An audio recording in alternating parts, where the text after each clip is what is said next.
কি সাহস!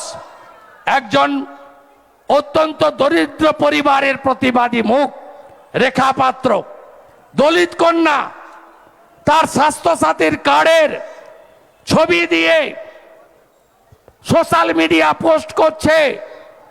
আমি জিজ্ঞেস করি ওই ভাটাংশুকে, ওরা কি তৃণমূল কংগ্রেসের পৈতৃক সম্পত্তি নাকি স্বাস্থ্যসাথীর কার্ডের টাকা? স্বাস্থ্যসাথীতে নাম বসিরহাটের বিজেপি প্রার্থী রেখা পাত্রর। মমতার সরকারের সুবিধা নিয়ে ভণ্ডামি করছেন রেখা। সরকারি নথি প্রকাশ করে রেখা পাত্রকে আক্রমণ তৃণমূলের।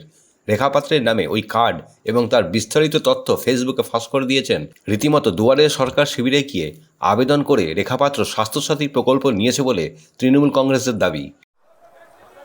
আমরা কোন স্কিম বলি বিজেপি স্কিম, আমরা বলি ভারত সরকারের অর্থ মোদিজি চালু করেছেন।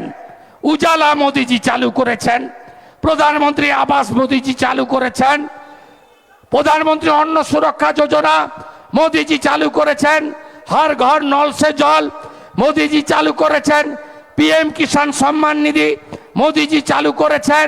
এই রকম 175টা স্কিম। কি সাহস! বলছে দিদির খাবি আর মোদির গুণগান করবি, যেন তৃণমূল কংগ্রেসের নেতা নেত্রীরা তাদের পৈতৃক সম্পত্তি বিক্রি করে এই সুযোগগুলো জনগণকে দিচ্ছে।